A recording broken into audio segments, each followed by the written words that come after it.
దానియేలు గ్రంథము 11వ అధ్యాయము. మాదీయుడగు దర్యావేషు మొదటి సంవత్సరమందు మిఖాయేలును స్థిరపరచుటకును బలపరచుటకును నేను అతని యొద్ద నిలువబడితిని. ఇప్పుడు సత్యమును నీకు తెలియజేయుచున్నాను. ఏమనగా, ఇంక ముగ్గురు రాజులు పారసీకము మీద రాజ్యము చేసిన పిమ్మట అందరికంటే అధికైశ్వర్యము కలిగిన నాలుగవ రాజొకడు వచ్చును. అతడు తనకున్న సంపత్తు చేత బలవంతుడై అందరినీ గ్రేకేయుల రాజ్యమునకు విరోధముగా రేపును. అంతలో సూర్యుడగు ఒక రాజు పుట్టి మహావిశాలమైన రాజ్యము నేలి ఇష్టానుసారముగా జరిగించును. అతడు రాజైన తరువాత అతని రాజ్యము శిథిలమై ఆకాశపు నలుదిక్కులా విభాగింపబడును. అది అతని వంశపు వారికి గాని అతడు ప్రభుత్వము చేసిన ప్రకారము ప్రభుత్వము చేయువారికి గాని విభాగింపబడదు. అతని ప్రభుత్వము వేరుతో పెరికివేయబడును. అతని వంశపు వారు దానిని పొందరు గాని అన్యులు పొందుదురు. అయితే దక్షిణ దేశపు రాజును అతని అధిపతులలో ఒకడును బలము పొందెదరు. అతడు ఇతని కంటే గొప్పవాడై ఏలును. అతని ప్రభుత్వము గొప్ప ప్రభుత్వమగును. కొన్ని సంవత్సరములైన పిమ్మట వారు ఉభయులు కూడుకొనెదరు. మరియు వారు ఉభయులు సమాధాన పడవలెనని కోరగా, దక్షిణ దేశపు రాజకుమార్తె ఉత్తర దేశపు రాజునొద్దకు వచ్చును. అయినను ఆమె భుజబలము నిలుపుకొన నేరదు. అతడైనను అతని భుజబలమైనను నిలువదు. వారు ఆమెను తీసుకొని వచ్చిన వారిని, ఆమెను కనిన వారిని, ఈ కాలమందు ఆమెను బలపరచిన వారిని అప్పగించెదరు. అతనికి బదులుగా ఆమె వంశములో ఒకడు సేనకు అధిపతి అయి ఉత్తర దేశపు రాజు కోటలో జొరబడి ఇష్టానుసారముగా జరిగించుచు వారిని గెలుచును. మరియు అతడు వారి దేవతలను, సొమ్ములను, విలువగల వారి వెండి బంగారు వస్తువులను సహా చెరపట్టి ఐగుప్తునకు తీసుకొని పోవును. అతడైతే కొన్ని సంవత్సరములు ఉత్తర దేశపు రాజు ప్రభుత్వము కంటే ఎక్కువ ప్రభుత్వము చేయును. అతడు దక్షిణ దేశపు రాజు దేశములో జొరబడి మరలి తన రాజ్యమునకు వచ్చును. అతని కుమారులు యుద్ధము చేయబూని మహాసైన్యముల సమూహమును సమకూర్చుకొందురు. అతడు వచ్చి ఏరువలె ప్రవహించి ఉప్పొంగును. యుద్ధము చేయబూని కోట దనుక వచ్చును. అంతలో దక్షిణ దేశపు రాజు అత్యుగ్రుడై బయలుదేరి ఉత్తర దేశపు రాజుతో యుద్ధము జరిగించును. ఉత్తర దేశపు రాజు గొప్ప సైన్యమును సమకూర్చుకొనినను అది ఓడిపోవును. ఆ గొప్ప సైన్యము ఓడిపోయినందున దక్షిణ దేశపు రాజు మనస్సున అతిశయపడును. వేల కొలది సైనికులను హతము చేసినను అతనికి జయము కానేరదు. ఏలయనగా ఉత్తర దేశపు రాజు మొదటి సైన్యము కంటే ఇంక గొప్ప సైన్యమును సమకూర్చుకొని మరల వచ్చును. ఆ కాలాంతమున అనగా కొన్ని సంవత్సరములైన పిమ్మట అతడు గొప్ప సైన్యమును విశేషమైన సామాగ్రిని సమకూర్చి నిశ్చయముగా వచ్చును. ఆ కాలముల యందు అనేకులు దక్షిణ దేశపు రాజుతో యుద్ధము చేయుటకు కూడి వచ్చెదరు. నీ జనములోని బందిపోటు దొంగలు దర్శనమును రుజువుపరచునట్లు కూడుదురు గాని నిలువలేక కూలుదురు. అంతలో ఉత్తర దేశపు రాజు వచ్చి ముట్టడి దిబ్బ వేయును. దక్షిణ దేశపు రాజు యొక్క బలము నిలువలేకపోయినందునను అతడు ఏర్పరచుకొనిన జనము దృఢ శౌర్యము పొందకపోయినందునను ఉత్తర దేశపు రాజు ప్రాకారములు గల పట్టణమును పట్టుకొనును. వచ్చిన వానికి ఎదురుగా ఎవరునూ నిలువలేకపోయినందున తనకిష్టము వచ్చినట్టు అతడు జరిగించును గనుక ఆనందము గల ఆ దేశములో అతడుండగా అది అతని బలము వలన పాడైపోవును. అతడు తన రాజ్యము యొక్క సమస్త బలమును కూర్చుకొని రావలెనని ఉద్దేశింపగా అతనితో సంధి చేయబడును. ఏమనగా, నశింపజేయవచ్చునని ఒక కుమార్తెను అతనికిచ్చెదరు. అయితే ఆమె సమ్మతింపక అతని కలిసి కొనదు. అతడు ద్వీపముల జనముల తట్టు తన మనస్సును త్రిప్పుకొని అనేకులను పట్టుకొనును. అయితే అతని వలన కలిగిన అవమానమును ఒక అధికారి నివారణ చేయును. మరియు ఆయన అవమానము అతని మీదికి మరలా వచ్చినట్లు చేయును. అది అతనికి రాక తప్పదు. అప్పుడతడు తన ముఖమును తన దేశములోని కోటల తట్టు త్రిప్పుకొనును గాని ఆటంకపడి కూలి అగుపడకపోవును. అతనికి మారుగా మరియొకడు లేచి ఘనమైన రాజ్యము ద్వారా పన్ను పుచ్చుకొను వానిని లేపును. కొన్ని దినములైన పిమ్మట అతడు నాశనమగును గాని ఈ నాశనము ఆగ్రహము వలననైనను యుద్ధము వలననైనను కలుగదు.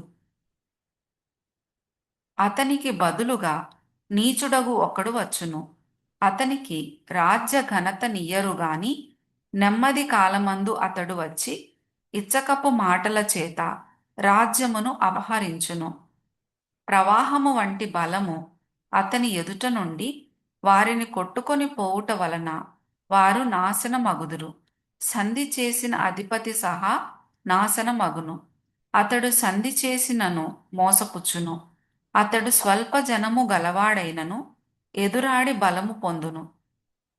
అతడు సమాధాన క్షేమము గల దేశమునకు వచ్చి తన పితరులు కాని తన పితరుల పితరులు గాని చేయని దానిని చేయను.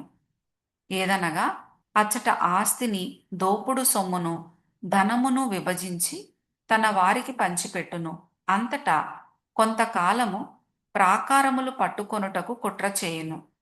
అతడు గొప్ప సైన్యమును సమకూర్చుకొని దక్షిణ దేశపు రాజుతో యుద్ధము చేయుటకు తన బలమును సిద్ధపరచి తన మనస్సును రేపుకొనును గనుక దక్షిణ దేశపు రాజు గొప్ప సైన్యమును సమకూర్చుకొని మహాబలము గలవాడై యుద్ధమునకు సిద్ధపడును. అతడు దక్షిణ దేశపు రాజునకు విరోధమైన ఉపాయములు చేయనుద్దేశించినందున ఆ రాజు నిలువలేకపోవును. ఏమనగా అతని భోజనమును భుజించువారు అతని పాడు చేసెదరు, మరియు అతని సైన్యము ఓడిపోవును గనుక అనేకులు హతులవుదురు. కీడు చేయుటకై ఆ ఇద్దరు రాజులు తమ మనస్సులు స్థిరపరచుకొని ఏకభోజన పంక్తిలో కూర్చుండినను కపట వాక్యములాడెదరు. నిర్ణయ కాలమందు సంగతి జరుగును గనుక వారి ఆలోచన సఫలము కానేరదు.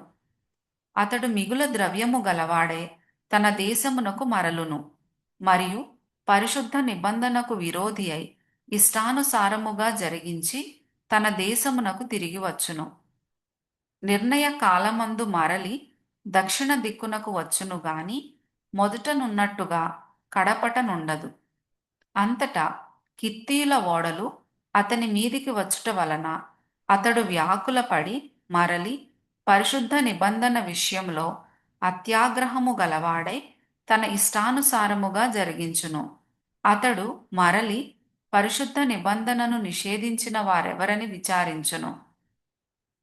అతని పక్షమున శూరులు లేచి పరిశుద్ధ స్థలపు కోటను అపవిత్రపరచి అనుదిన బలి నిలిపివేసి నాశనమును కలుగజేయు హేయమైన వస్తువును నిలువబెట్టుదురు. అందుకతడు ఇచ్చకపు మాటలు చెప్పి నిబంధన నతిక్రమించు వారిని వశపరచుకొనును. అయితే తమ దేవుని నెరుగువారు బలము కలిగి గొప్ప కార్యములు చేసెదరు. జనములో బుద్ధిమంతులు అనేకులు బోధించుదురు గాని వారు బహుదినములు ఖడ్గము వలనను అగ్ని వలనను కృంగి చెరపట్టబడి హింసింపబడి దోచబడుదురు.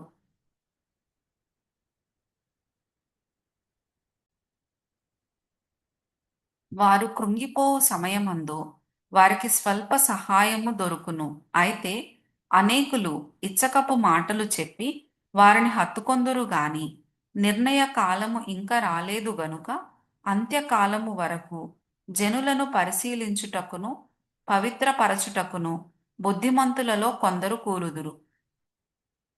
ఆ రాజు ఇష్టానుసారముగా జరిగించి తన్ను తానే హెచ్చించుకొనుచు అతిశయపడుచు ప్రతి దేవత మీదను దేవాది దేవుని మీదను గర్వముగా మాటలాడుచు ఉగ్రత సమాప్తి అగు వరకు వృద్ధి పొందును. అంతటా నిర్ణయించినది జరుగును. అతడు అందరికంటే ఎక్కువగా తన్ను తాను హెచ్చించుకొనును గనుక తన పితరుల దేవతలను లక్ష్యపెట్టడు. మరియు స్త్రీల కాంక్షిత దేవతను గాని ఏ దేవతను గాని లక్ష్యపెట్టడు. అతడు తన పితరులెరుగని దేవతను అనగా ప్రాకారముల దేవతను వారి దేవతకు మారుగా ఘనపరచును. బంగారును, వెండిని, విలువగల రాళ్లను, మనోహరమైన వస్తువులను అర్పించి ఆ దేవతను ఘనపరచును. మరియు ఈ క్రొత్త దేవతను ఆధారము చేసుకొని కోటలకు ప్రాకారములు కట్టించి నూతన విధముగా తన వారికి మహాఘనత కలుగజేయును. దేశమును క్రయమునకు విభజించి ఇచ్చి అనేకుల మీద తన వారికి ప్రభుత్వం ఇచ్చును. అంత్యకాలమందు దక్షిణ దేశపు రాజు అతనితో యుద్ధము చేయును. మరియు ఉత్తర దేశపు రాజు రథములను, గుర్రపు రౌతులను, అనేకమైన ఓడలను సమకూర్చుకొని తుపాను వలె అతని మీద పడి దేశముల మీదుగా ప్రవాహము వలె వెళ్ళును. అతడు ఆనంద దేశమున ప్రవేశించుట వలన అనేకులు కూలుదురు.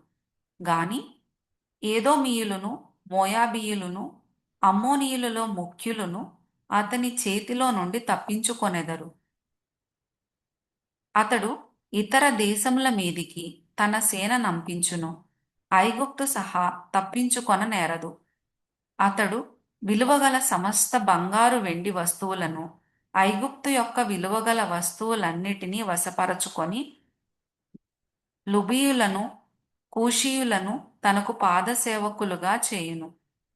అంతటా తూర్పు నుండియు ఉత్తరము నుండియు వర్తమానములు వచ్చి అతని కలతపరచును గనుక అత్యాగ్రహము కలిగి అనేకులను పాడు చేయుటకును నశింపజేయుటకును అతడు బయలుదేరును. కాబట్టి తన నగరు డేరాను సముద్రములకును పరిశుద్ధానందములు గల పర్వతమునకును మధ్య వేయును. అయితే అతనికి నాశనము రాకుండుటకై సహాయము చేయువాడెవడునూ లేకపోవును.